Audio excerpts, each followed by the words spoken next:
기도하시겠습니다. 빛과 생명이 되신 주 예수님 감사합니다. 주께 간절히 구합니다. 그리스도 예수의 생명과 당신의 영이 우리 안에서 늘 불타게 하시고 여호수아가 모든 땅을 정복하였듯이 그리스도 예수 당신께서 오늘 우리들의 모든 존재를 정복하여 주옵소서. 풍성하고 좋은 땅으로 우리를 인도하셔서 그 땅의 주인이 되게 하시고 기업을 함께 유업으로서 차지할 수 있게 하셨으니 그리스도 예수 안에서 일어난 이 놀라운 풍성을 날마다 찬송하게 하시고 참으로 좋은 땅이신 그리스도를 우리가 기업으로 삼아 그리스도 예수로부터 나오는 것으로 생활하고 살아갈 수 있도록 우리를 축복하여 주옵소서. 우리 안에 그리스도의 생명이 더욱더 자라게 하시고 성장하게 하시고 많은 이들에게 흘러가고 공급될 수 있는 목양의 생명이 되게 하여 주옵소서. 우리 자신에게 아직도 남아있는 많은 요소들이 당신의 생명의 풍성으로 처리될 수 있게 하여 주시고 우리의 마음은 더 순전하며 우리의 영은 더 불타며 우리의 속사람은 날로 새로워지고 우리의 육체는 그리스도 당신의 아름다운 복음과 사역을 위한 도구가 되며 우리의 온 존재가 우리 주님의 그릇이 될 수 있게 하여 주옵소서. 우리의 단독자의 생명도 처리하셔서 새 예루살렘을 짓는데 저희들의 온 존재가 쓰임받게 하여 주시고 그리스도의 복음을 만방에 전할 때에 우리의 입술에 당신의 권세와 사랑을 담아주시고 또 우리의 손도 넉넉하게 채우시고 풍성하게 하시고 그리스도의 화목제로 가득하게 하셔서 많은 이들이 주 예수 그리스도로 배부르고 저들의 목마름이 해결되는 시원함이 제공될 수 있게 하여 주옵소서. 당신의 귀한 종들의 삶을 살펴주옵소서. 더 풍성하게 하여 주옵소서. 위로하시고 격려하여 주옵소서. 그리스도로 소망 삼게 하여 주옵소서. 우리를 진리로 더 이끌어 주옵소서. 우리의 눈을 열어 주옵소서. 그리스도 당신 안으로 더 이끌어 주셔서 주님 안에 있는 모든 보화와 보물들을 더 발견하게 하여 주시고 주님 때문에 매일매일 행복하고 기뻐하는 저희 삶이 되게 하여 주옵소서. 오 주 예수님, 우리 삶을 일생 동안 사용하여 주옵소서. 우리의 삶을 통하여 당신의 귀한 종들을 통하여 주 예수 그리스도의 복음이 만인에게 전파될 수 있게 하여 주시고 아름다운 주님의 종들로 쓰임받게 하여 주옵소서. 그리스도 예수 진리를 우리로 더 채워주시고 지혜와 명철도 더 부어주옵소서. 무엇보다 우리가 주님을 향한 강력한 믿음의 사람이 되게 하옵소서. 날마다 주 예수 이름을 사모하고 더 부르게 하여 주옵소서. 놀라우신 이 이름을 만방에 전파하되 우리 주 예수 그리스도 당신의 아름다움과 당신의 미덕과 당신의 권능과 당신 안에 들어있는 모든 좋은 요소들을 많은 사람들에게 참으로 공급하고 전하는 귀한 사역이 우리 일생 동안 전개되게 하여 주옵소서. 우리 주 예수 그리스도 귀하신 이름으로 감사하고 축복하고 기도합니다. 아멘. 로마서 7장 14절에 율법은 신령한 것이니 라고 바울을 통해 성경이 우리에게 이야기하고 있습니다. 여기서 신령한이라는 말은 푸뉴마를 가리키죠. 푸뉴마. 또 law is spiritual, 영어로는 그렇게 되어 있죠. 푸뉴마티코스죠. 영은 하나님의 본질에 속한 것이죠. 그리고 육체적인 것을 뛰어넘는 것을 가리키지 않습니까? 율법이 신령한 것이니 라는 그 말씀은 율법은 이렇게 신비하다 신기롭다 그런 의미가 아니고 원문에 의하자면 율법은 영을 가리키는 것이다 라는 거예요. 그러니까 이것은 여러 의미가 있는데 가장 중요한 의미 중에 하나는 율법의 모든 것이 하나님의 영적인 역사를 우리에게 말해주고 있다는 뜻입니다. 즉 창세기에 나와 있는 7일간의 천지 창조는 오늘 우리들에게 하나님께서 일으키시는 놀라운 영적인 역사를 가리키는 것이다. 율법은 영이니 신령한 것이니 율법은 영적인 것이니 율법은 영적인 것을 가리키는 것이니 또는 율법은 영의 일을 말하는 것이니 라는 의미로 저희들이 이해해야 합니다. 그러므로 여호수아서의 전체 이야기는 영적인 적용과 영적인 경험을 우리에게 주는 말씀이지요.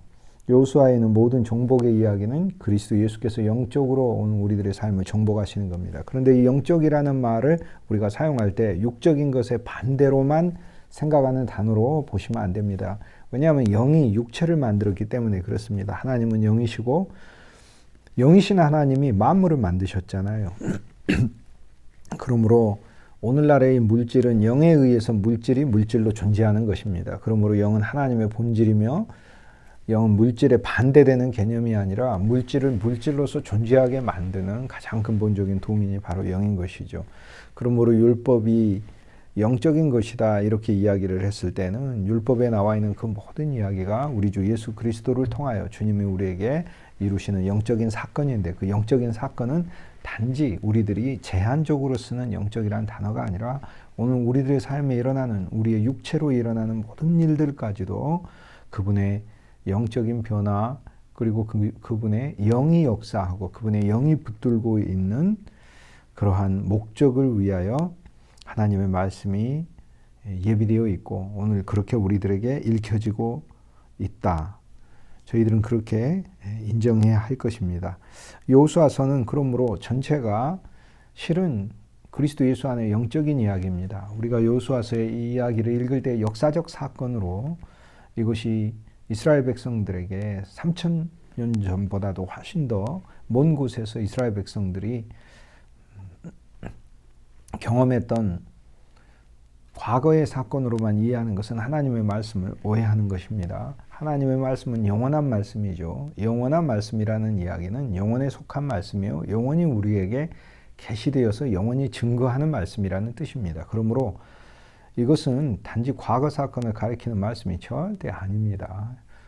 시간을 초월하여, 과거, 현재, 미래를 초월하여 오늘 우리들을 그리스도의 변화와 그리스도 예수의 놀라운 풍성으로 인도하고 있는, 지금 말씀하고 있는 이야기이며 지금 오늘 우리들에게 역사되고 있는 이야기다. 이렇게 볼 수 있겠습니다. 여호수아 11장은 그러므로 이 모든 사건이 영에 속한 사건이죠. 영에 속한 이야기들인 것이죠. 여호수아 11장의 이야기는 전반부에서는 전쟁이 또 벌어집니다.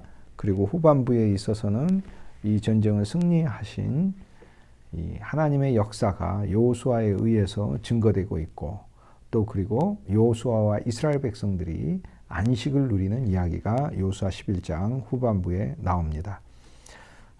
구조 자체는 간단하죠. 전반부에는 세계적인 대전이 일어나고 후반부에는 여호수아가 이스라엘 곳곳을 정복하고 차지하였고, 그리고 그곳에서 아낙 자손이라고 하는 이스라엘 백성들이 가장 무서워하는 거인족들을 몰아냈고, 이제 여호와의 백성들이 주민이 되어 주된 민족이 되어 그곳에서 살고 있으며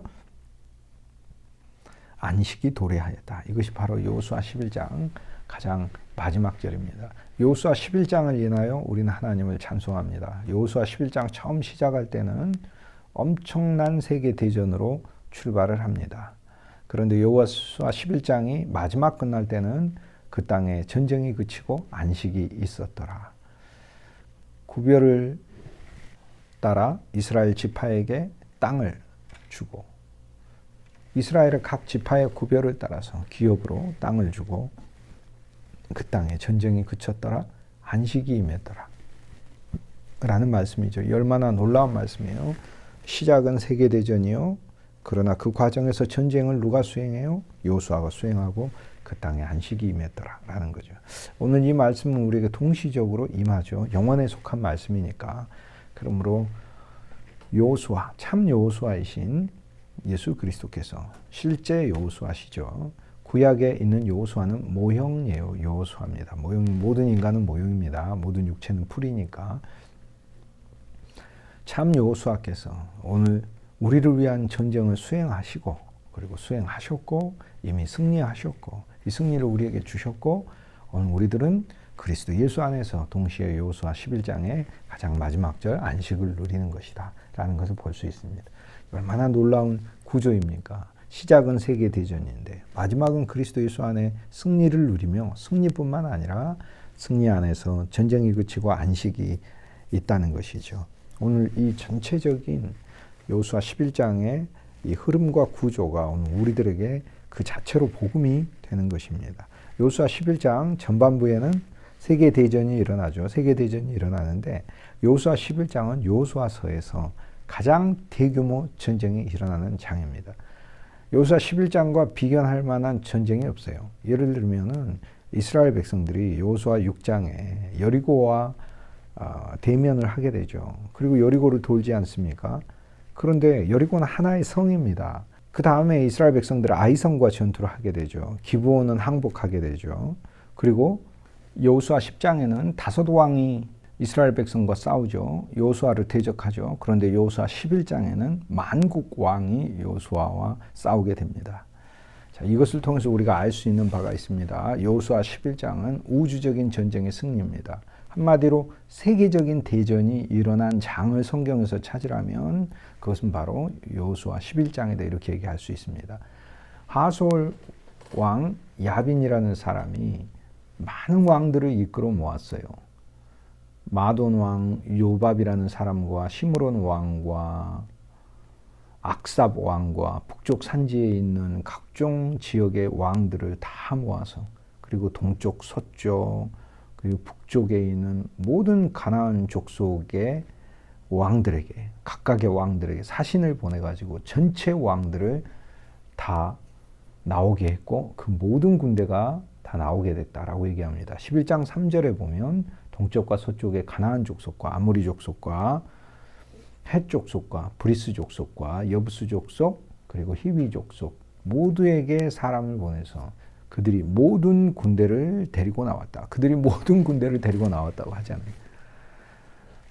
왕들이 한둘도 아니고 이들의 수가 얼마나 많았는지 그들의 수가 허다하게 많아 해변의 모래 같았다. 말과 병거도 심히 많았다. 이렇게 얘기를 합니다. 그러므로 여호수아 11장은 만국 왕이 여호수아를 대적하는 이야기입니다.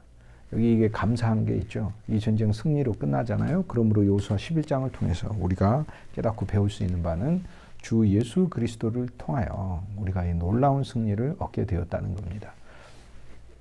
여호수아 10장에는 다섯 왕들이 그리스도를 대적하죠. 여호수아를 대적하죠. 그리고 후반부에 있어서는 여호수아와 함께 7 도시들을 정복하게 되지 않습니까?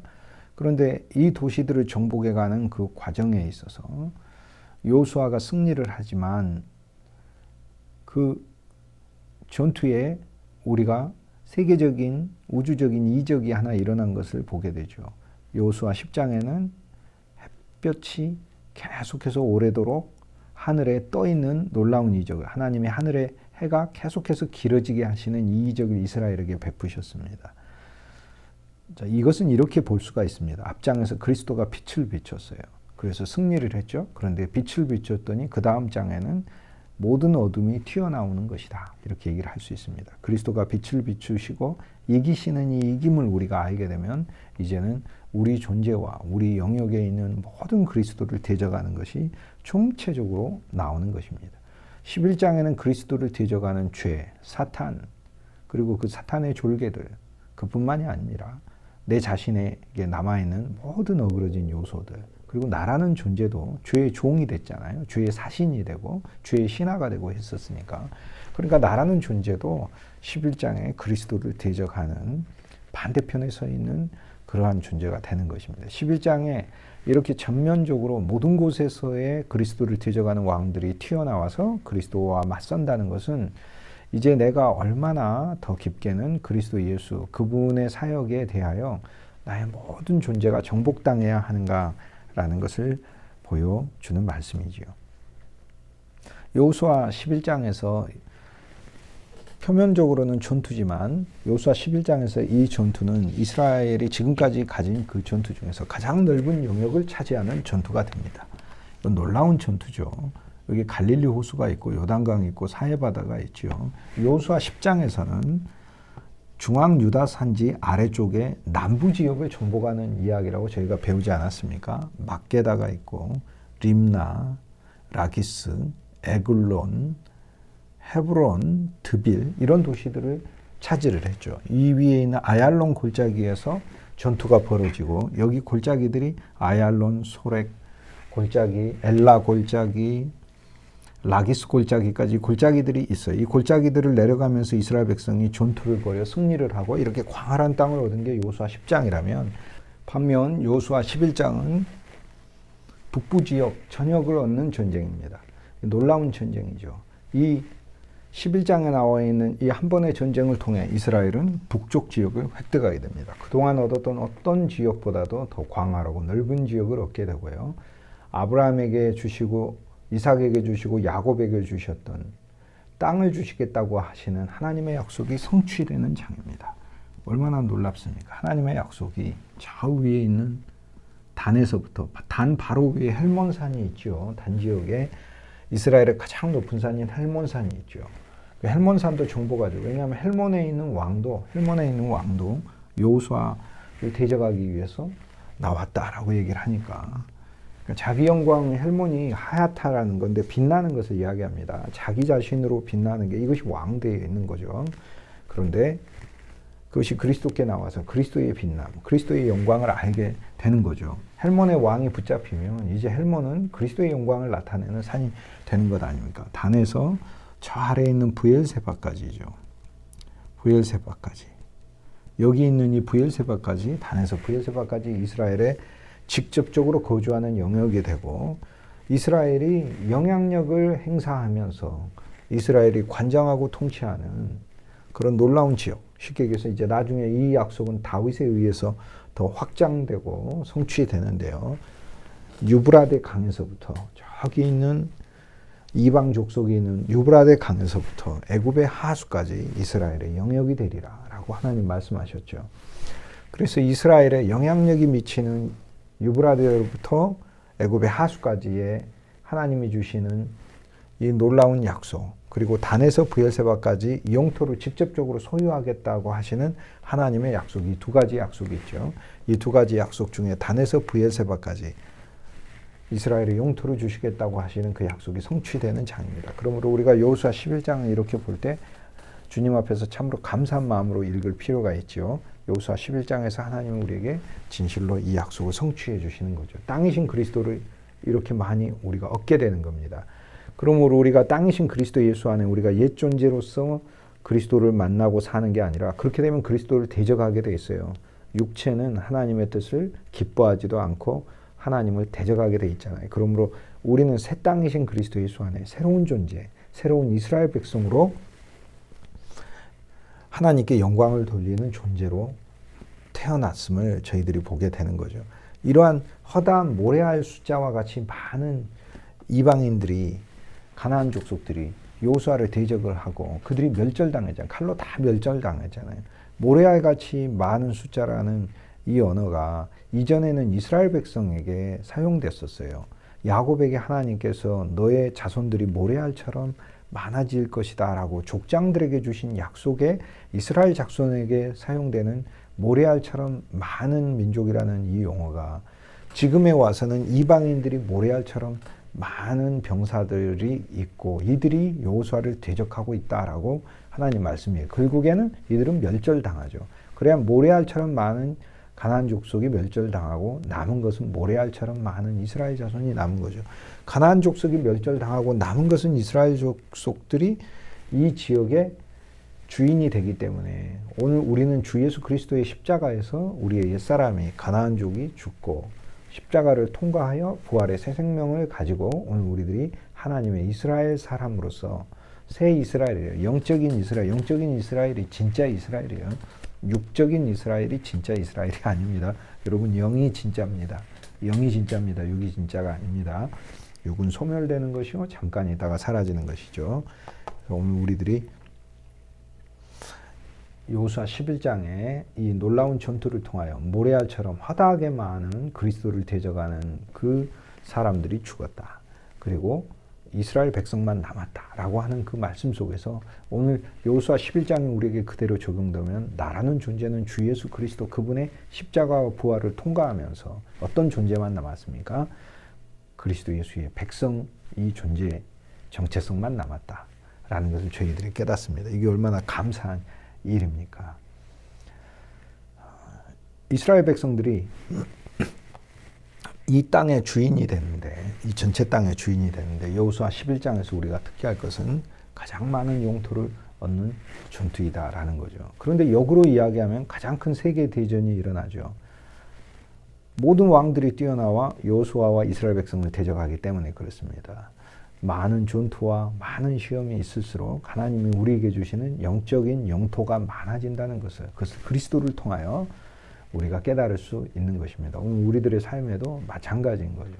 여러 방면의 다양한 크고 작은 이 땅 안에서의 영적 전투가 벌어지지만 그 전투를 그리스도께서 수행하고 계시고 그분 안에서 우리가 승리를 발견하고 그리고 역으로 그 전투의 승리를 통하여 하나님이 우리에게 주시는 그리스도라는 참 좋은 땅이신 그 기업이 오늘 우리들에게 많아지는 것을 알 수 있습니다. 여호수아 11장은 전반부에는 하솔 왕을 중심으로 하솔 왕 야빈을 지도자로 하여 총사령관으로 하여 많은 민족들이 연합군을 이뤄서 동맹을 맺어 여호수아와 이스라엘 자손을 대적하고 그러나 여호수아와 이스라엘 백성들이 결국에 이들을 물리치고 승리를 거둔 이야기가 전반에 나오죠. 후반부에는 여기 단에서 브엘세바까지 여호수아가 전체 땅을 차지한 이야기가 나옵니다. 북쪽에 있는 산지도 차지하고 요단에 있는 여기 계곡의 땅도 차지하였고 요단 동편의 땅도 차지하고 요단 서편의 땅도 차지하고 중앙 산지도 차지하고 구릉지대도 차지하고 그리고 남부 광야 네게브라고 불리는 남부 광야도 차지하였다라고 여호수아를 통하여 얻어진 획득된 점령지의 큰 지명들이 11장 후반부에 나오고 있습니다. 이것은 주 예수 그리스도를 통하여 우리가 얼마나 놀라운 풍성을 얻었는가라는 것을 다시 한번 우리에게 확인시켜 주는 것입니다. 갈릴리 북부 지역은 산림 지역이라요. 나무도 많고요. 여기 레바논 지역까지 다스리게 되는데 여호수아가 정복하게 되는데 그곳에 많은 산들이 있고 그리고 이곳에는 또 물이 있습니다. 이스라엘의 요단강의 근원이 되는 샘과 폭포들이 이곳에 있습니다. 특히 메롬 시내에서 전투가 벌어지죠. 메롬 시내에 진을 치고 있었잖아요. 하솔 왕 야빈이 여기 메롬 시내가 있는데 이 물은 바로 갈릴리 호수의 근원이 되는 물인 것입니다.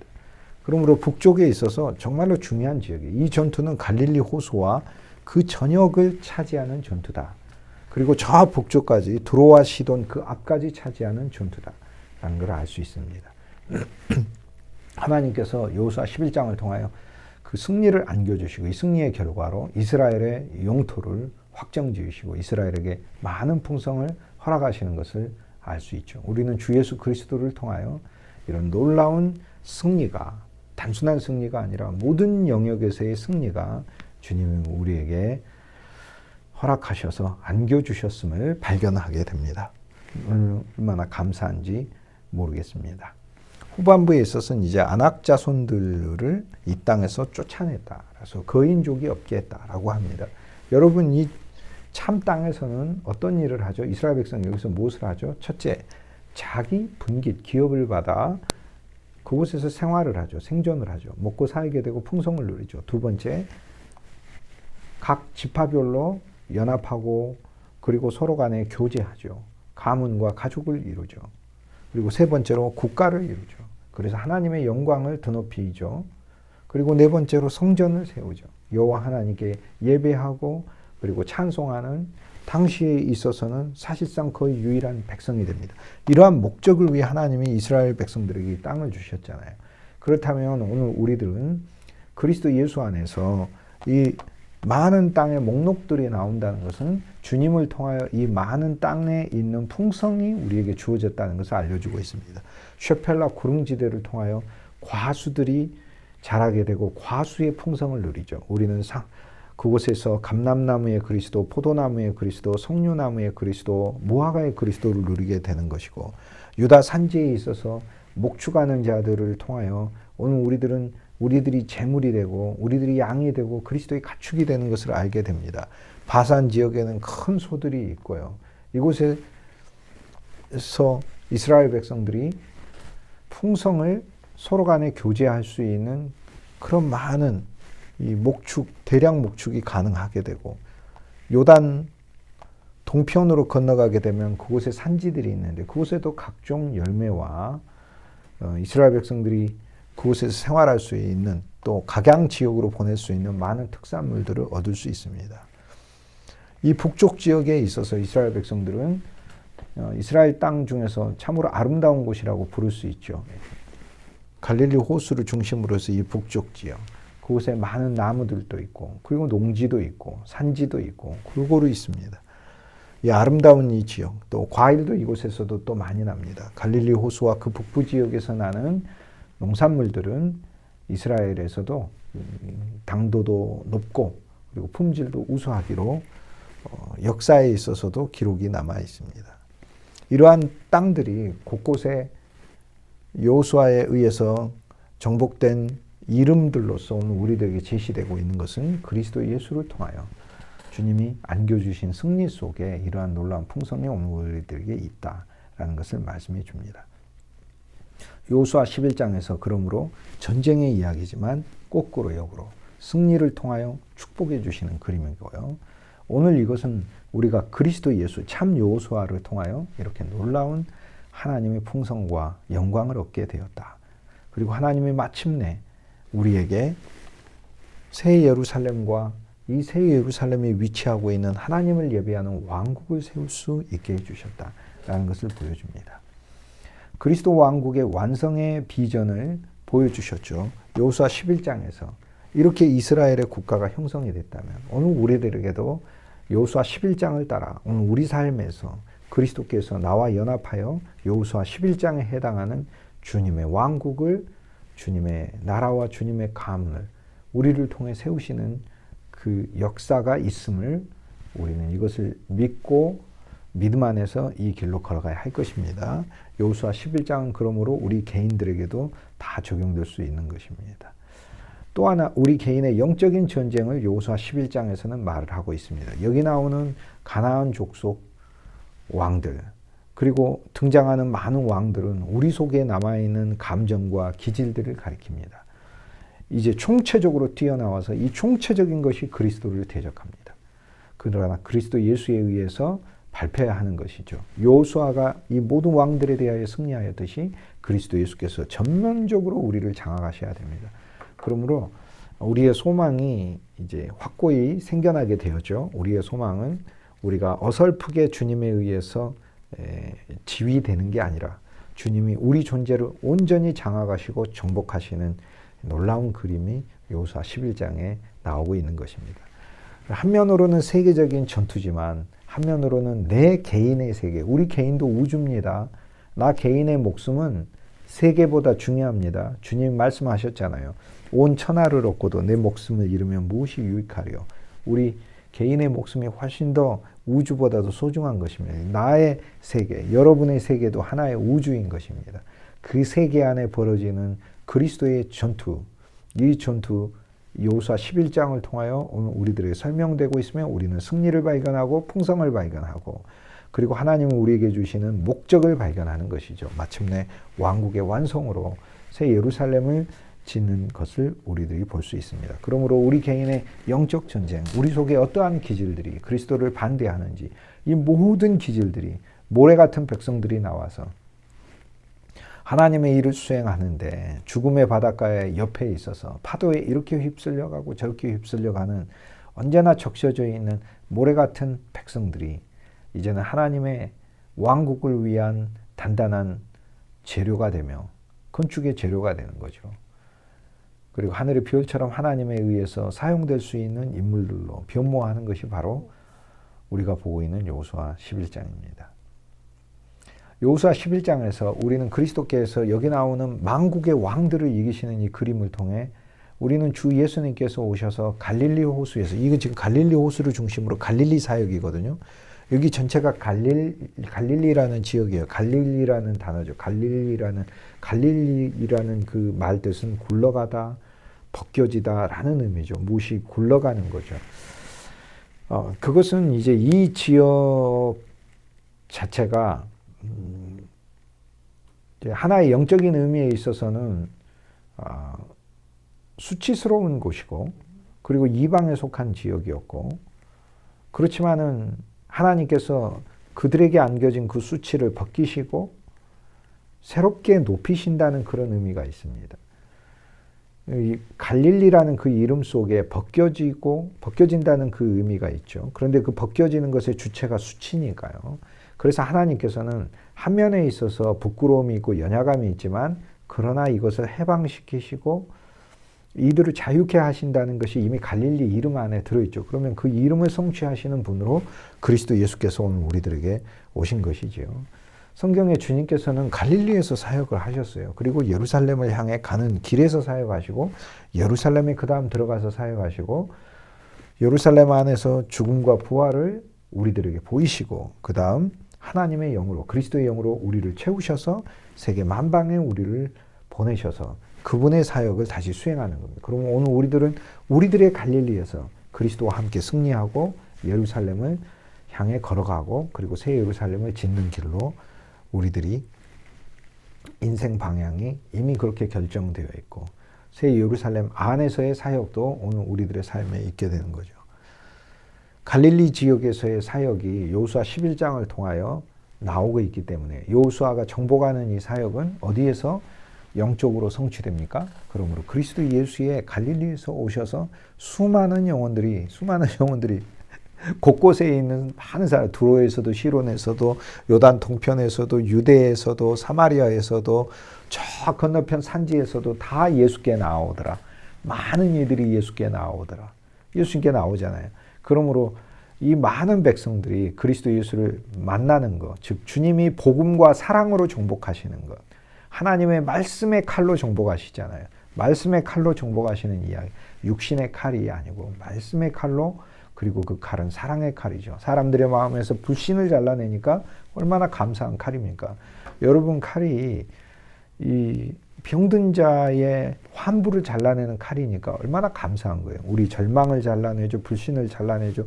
저주를 잘라내죠. 아예 옛사람 자체를 멸하셔서 그분의 십자가에 담으시고 장사 지내시고 무덤 안에서 종결시키시고 그분의 부활을 통하여 부활 생명을 주셔서 새 존재가 되게 하심으로 그리스도 예수의 생애 전체를 통해 그분 안에서의 죽음이 있고 그분 안에서의 새로 살아남이 있음을 모두 다 경험하게 되는 것이지요. 이것이 성경이 이야기하고 있는 진리 아닙니까? 너희가 그리스도 예수와 함께 십자가에 못 박혔고 그의 살아나심을 통해 그의 부활을 통해 하나님이 그를 다시 일으켜 살리심으로 우리도 새 생명 가운데서 새로운 생명 가운데서 이제는 옛 생명이 아니라 새로운 생명이 우리에게 주어져 있죠. 걸어 다니게 하려 함이라 행하게 하려 함이라 병사처럼 과감하게 인생길을 행진할 수 있게 하려 함이라 라고 로마서 6장에서 말씀하고 있습니다.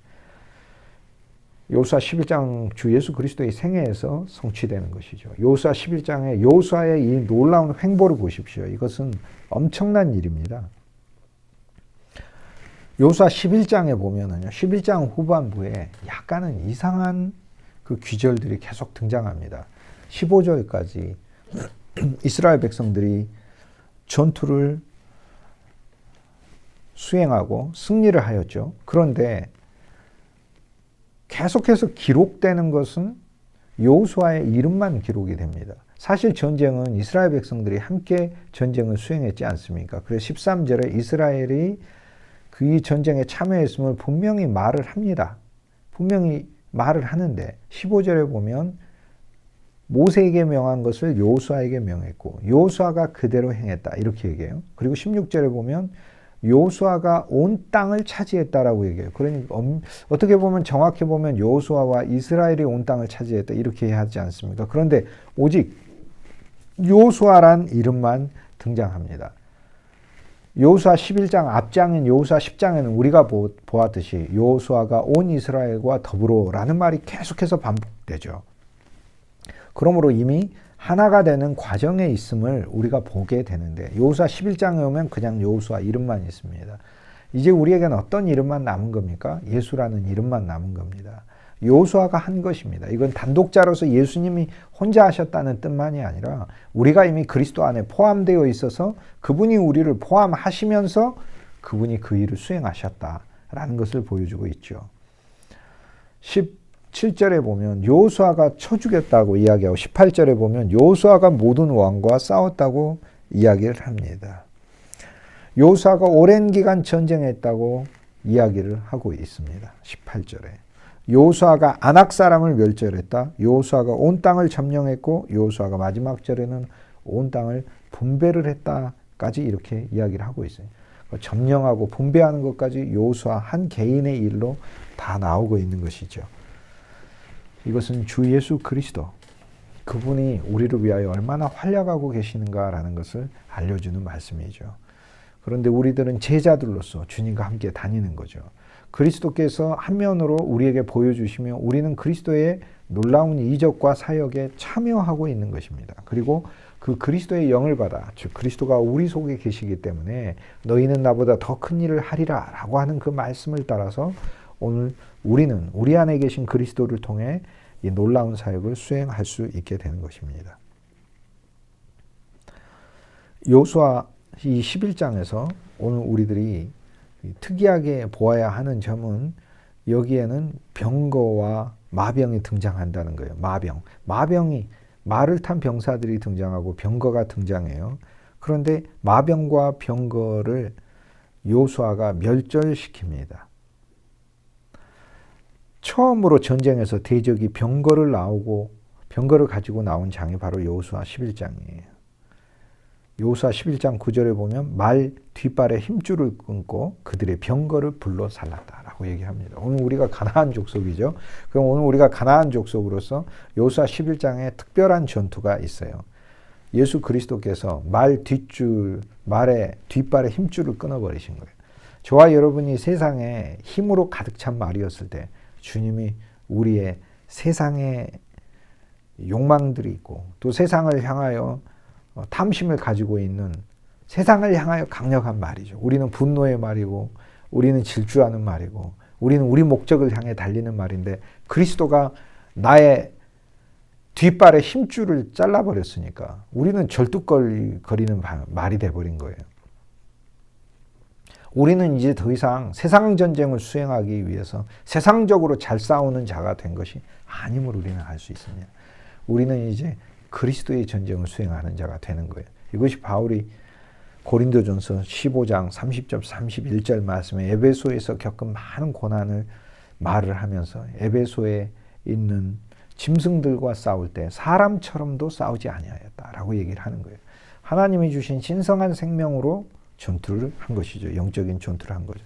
이제 주님이 나와 여러분의 뒷발, 나와 여러분이 말이죠. 뒷발에 힘줄을 잘랐다는 걸 너무 감사합니다. 나와 여러분이 하나님의 일을 수행할 때 우리 힘으로 합니까? 하나님의 일을 힘으로 하는 것이죠. 나와 여러분이 어떤 일을 할 때 누가 일하십니까? 그분이 우리의 말이 되셔서 일을 하는 것입니다. 이제는 내 자신이 스스로 행하는 나의 능력을 주님이 끊었다는 사실이 너무나 감사해요. 그리고 병거잖아요. 이것은 강력하게 내가 만든 하나의 무기잖아요. 전차 같은 것 아닙니까? 그런데 그걸 불살라 버렸다는 거예요. 우리 능력과 우리 자신이 타고난 능력, 우리 자신이 가지고 있는 이 구조들, 우리의 설립된 체제들 그 자체를 의지하지 않는 것을 말합니다. 불태워버렸기 때문에 이것은 한 면에서 소멸이지만 오늘 우리들에게는 성령의 불로 태울 필요가 있습니다. 하나님의 불로 내가 무기라고 부르는 것들, 내가 장비라고 부르는 것들을 태워야 하는 것이지요. 이전에 나의 병거, 즉 나를 싣고 다니고 내가 자랑하고 다니고 나의 용맹을 뽐내던 나의 병거, 그건 그리스도가 불태워버렸잖아요. 그러나 이제는 우리는 요셉처럼 바로가 준 수레를 타고 애굽 전역을 다니는 거죠. 즉 하나님의 성령을 타고 우리는 다니는 거죠. 이제 성령이 우리의 수레가 되는 것입니다. 전에는 우리의 지식과 우리 자신의 능력이 우리가 공교하게 무기화해서 이 단단한 물질들로 우리를 실어 나르는 체제, 도구가 된 거 아닙니까? 교통수단이 되었지만 이제 우리의 교통수단은 그리스도 예수인 거죠. 즉 하나님의 영이죠. 하나님의 영.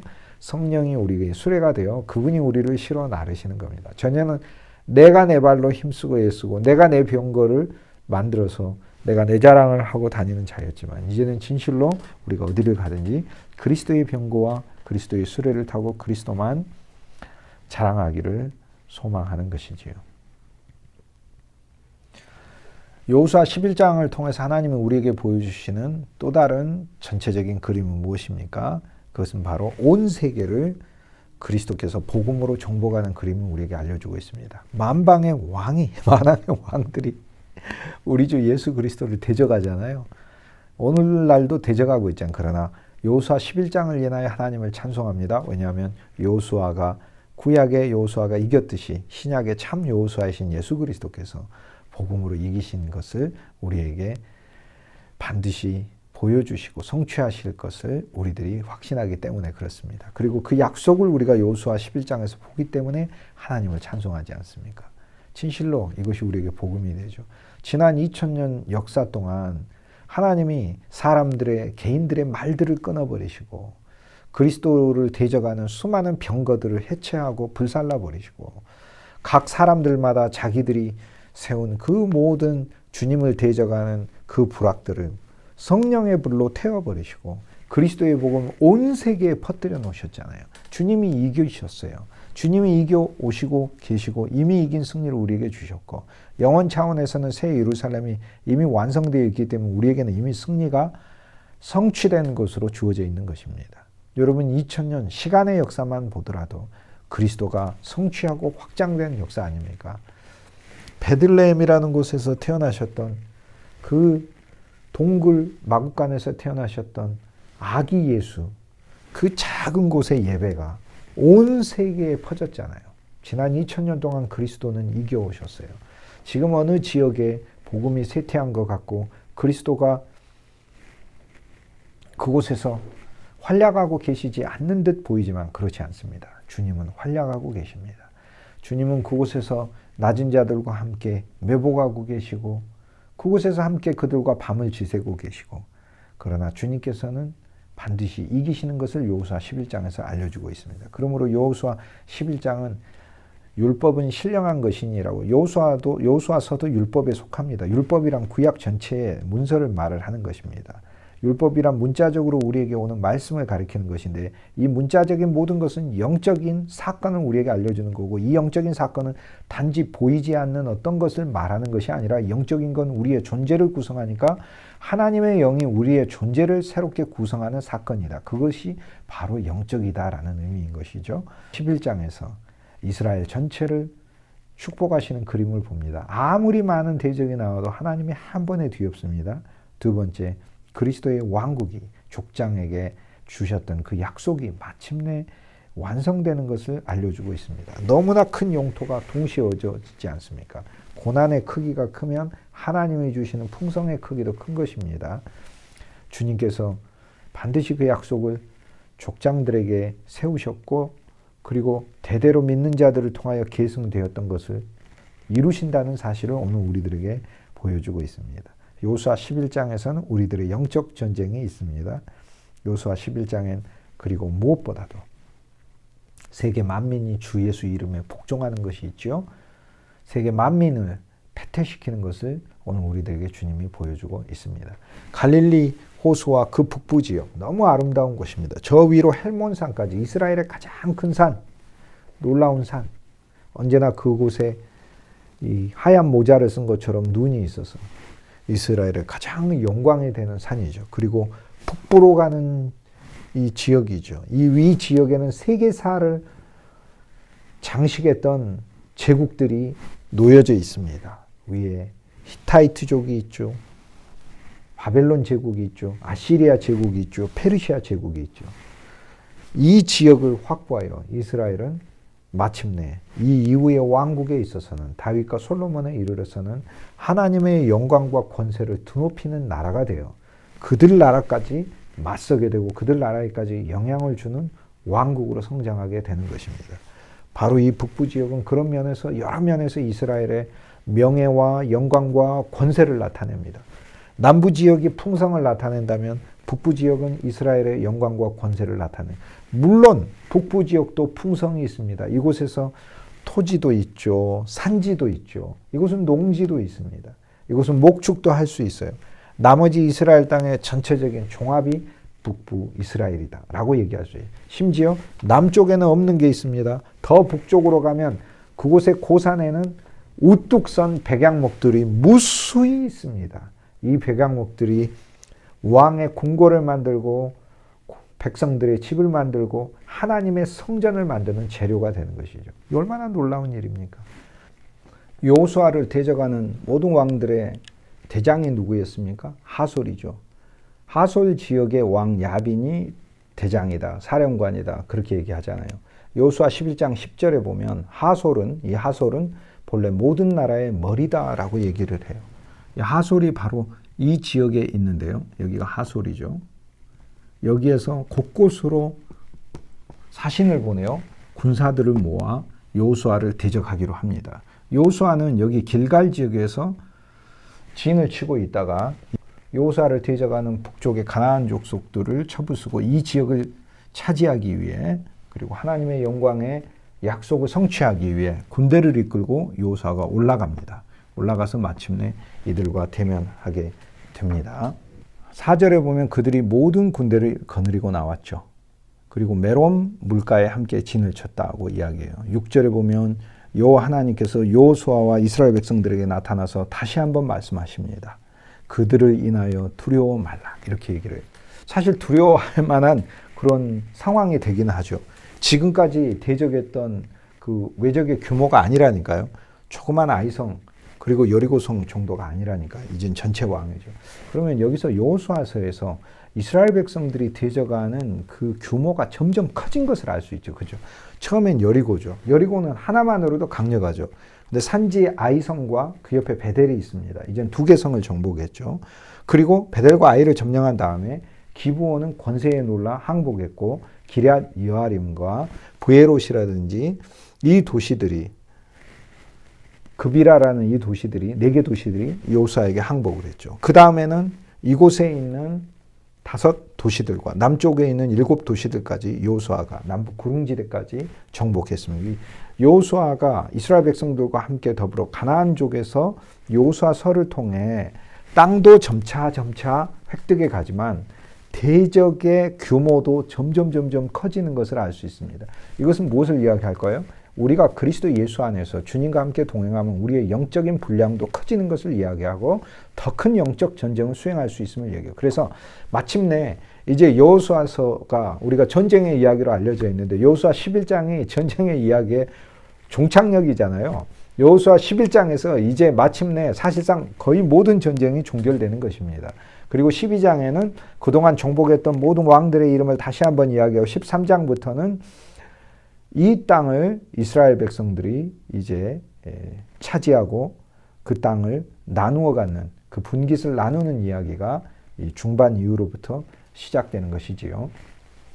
오늘 우리들이 보아야 될 부분은 여호수아가 이 전쟁을 수행하면서 올라갈 때 이제 상대하는 그 대적의 규모가 세계적이 됐다라는 거예요. 오늘 그리스도 예수를 통하여 전에는 우리가 이게 우리에게 문제였으면 주님과 함께 우리에게 있는 내적인 생명이 커지면 우리는 내적인 생명을 통하여 우리가 대면하고 직면하는 문제가 점점 더 커진 것도 알 수 있습니다. 하지만 우리도 더욱더 담대해지는 거죠.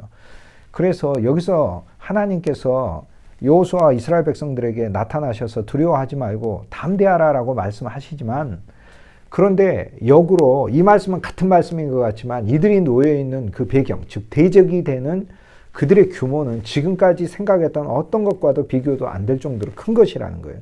하지만 동시에 여호수아와 이스라엘 백성들도 그만큼 성장했다는 것을 알려주는 말씀입니다. 우리가 주 예수님과 함께 걸어갈 때 우리들도 생명 안에서 진리 안에서 우리들도 더 성장하는 것입니다. 저와 여러분은 하나님의 말씀을 사람들에게 증거하기 위해서 세운 자들입니다. 여러분 가정에서 여러분이 가정제사장이 되어야 되고 여러분 일터에서 여러분이 일터의 제사장이 되어야 되고 여러분의 교회에서 만인 제사장이 있던 여러분의 교회에서 섬기는 자요. 무엇보다 하나님의 말씀으로 권면하는 자가 되어야 돼요. 율법으로 질책하고 험담하고 비방하고 판단하고 정죄하는 자가 되지 말고 그리스도 예수의 소망의 말씀으로 권면하고 세워주고 구원하고 격려하고 위로받게 하는 하나님의 사람이 되어야 하는 것이죠. 예수 그리스도의 사역을 수행해야죠. 성령의 사역을 수행해야죠. 성령의 열매는 기쁨과 사랑과 화평, 인내, 자비, 양성, 온유이기 때문에 나와 여러분에게 그리스도의 영에 입각한 그 열매들이 풍성한 말씀의 사역을 해야 하는 것이죠. 이것이 바로 이 칼날로 많은 민족들을 정복하는 것이다라는 겁니다. 여호수아 11장에서 대적의 규모도 커져요. 그러므로 하나님이 두려워하지 말라, 놀라지 말라 이렇게 다시 한번 말씀하시는 그 말씀 속에 오늘 우리들의 영이 하나님을 신뢰하여 더 강력해져야 함을 알려주고 있고 이 말씀을 우리들은 적용해야 하는 것입니다. 이제 우리들은 그리스도 예수의 승리를 통하여 온 세상을 보면서 보라 내가 세상을 이기었노라 라는 그 말씀을 오늘 우리들은 우리 삶에 적용할 수 있는 것이죠. 여호수아와 그의 군대들이 올라갈 때에 하나님께서 뭐라고 말씀하셔요? 여호와 하나님께서 여호수아 11장 6절에 두려워 말라 내일 이맘때에 내가 그들을 이스라엘 앞에 붙여 몰살시키리라 라고 얘기해요. 내일 이맘때라고 얘기해요. 이전에는 여호와 하나님이 스스로도 여리고를 무너뜨리셨잖아요. 즉 하나님 혼자서도 할 수 있어요. 그리고 사람들의 마음을 구부려서 이스라엘에게 항복하게 하실 수도 있고, 그리고 해와 달 조종하시고 멈추게 하시고 정지하게 하셔서 이스라엘 백성에게 더 유리한 조건을 주셔서 승리하게도 하셨어요. 그래서 믿음을 강화시켜 오셨어요. 그렇기 때문에 아무리 대적이 많다 하더라도 이스라엘 백성들은 여호와 하나님을 의지하여 이 전쟁에 나가서, 그리고 여기 하나님의 약속이 있지 않습니까? 이들을 내 손에 넘기리라 라는 그 약속에 근거하여 승리를 반드시 누릴 수 있는 것이죠. 내가 그들을 몰살시키겠다라고 얘기하고 너는 그들의 말 뒷발에 힘줄을 끊고 그들의 병거를 살을 찌니라 라고 얘기해요. 그런데요, 이거는 사실 한 면에서 그렇게 했지만 이건 놀라운 이야기죠. 왜냐하면 저기에서 말을 타고 달려오는데 여기 이스라엘 백성들이 말만 봐도 이 다가오는 이 말들의 위세에 눌릴 것 같고, 그리고 그 병거는 얼마나 무섭습니까? 수백 수천의 병거가 이스라엘 향해 몰려오는데 그 병거를 보고 도망가지 않고 거꾸로 그 달려오는 그 말들의 뒷발을 쳐서 말의 뒷발에 힘줄을 끊을 수 있게 되고 그 병거에 불화살을 던져 불사를 수 있게 과감히 아무리 앞선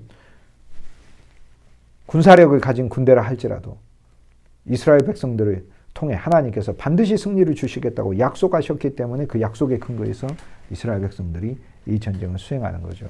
이것은 너무 놀라운 사실이죠. 7절에 보면 여호수아가 모든 군사와 함께 메론 물가로 가서 졸지에 습격했다라고 얘기해요. 여기서 메롬이라는 말은 이 미리암, 마리아 이런 단어와 연관되어 있습니다. 메롬이란 단어의 어근은 쓰다라는 말이 있어요.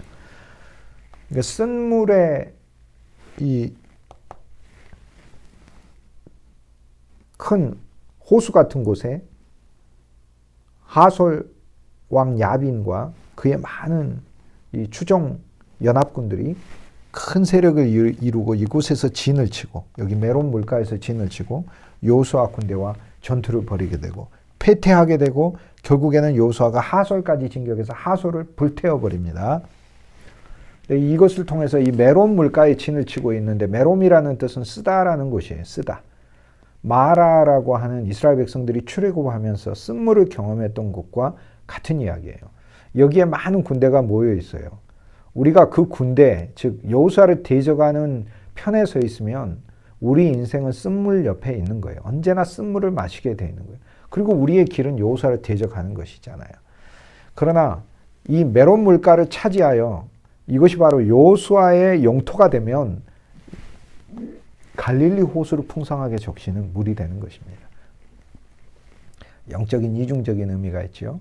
여호수아를 대적하는 자들이 메론 물가에 진쳤다라고 하는 것은 그 메론 물가에서 농사하고 빨래 짓고 해야지 그곳에서 군대를 이끌고 여호수아를 대적하고 있다는 것은 메론 물가, 메롬이라는 말 자체가 쓴 아주 혹독한 그런 의미가 있기 때문에 그곳에서 여호수아를 대적한 자들은 메론 물가의 쓴물을 마시는 인생이 될 것을 알려주고 있잖아요. 그러나 이 전투를 통하여 메론 물가가 갈릴리 호수의 물근원이 되며 이스라엘의 영토로 복속되게 됩니다. 즉 하나님의 풍성을 위한 땅으로 여호수아가 이겨서 획득하고 이스라엘 백성에게 주는 것이죠. 그리고 이스라엘 백성들에게 메론 물가는 하나님의 풍성을 맛보는 것이 됩니다. 오늘 우리 인생이 그리스도를 대적할 때 모든 환경은 진실로 씁니다. 그러나 주 예수님을 통하여 주님이 이미 우리에게 그 승리를 주셨다는 사실을 할 때 쓰디쓴 그 환경은 그리스도 안에서 승리를 찬송할 수 있는 그런 환경이 되는 것입니다. 오늘 11장에 나와 있는 전체적인 모든 전투, 이 전투가 저와 여러분에게 다 적용되어야 될 것입니다. 그리고 그 승리도 오늘 우리들에게 적용되어야 될 것입니다. 가나안 모든 족속들을, 여기 나온 6족속들을 여호수아가 다 이겼는데요. 오늘 우리 자신이 그리스도께 더 온전히 항복하고 멸절되고 칼날에 의해서 죽임을 당했듯 말씀의 칼에 의해서 나의 모든 관절과 골수까지 다 멸절당했을 때 우리는 이스라엘 백성으로 그리스도 안에서 새 생명을 동시에 누리며 여기 큰 땅을 차지하여 예수 그리스도의 사역의 무대가 되게 하는 이 놀라운 지역이 획득됐던 그 사건이 나에게도 그대로 적용되며 내 인생의 무대는 예수님이 오셔서 나를 제자로 양육하시는 무대가 된다는 것을 여호수아 11장을 통해서 우리가 확인할 수 있습니다. 네, 감사합니다.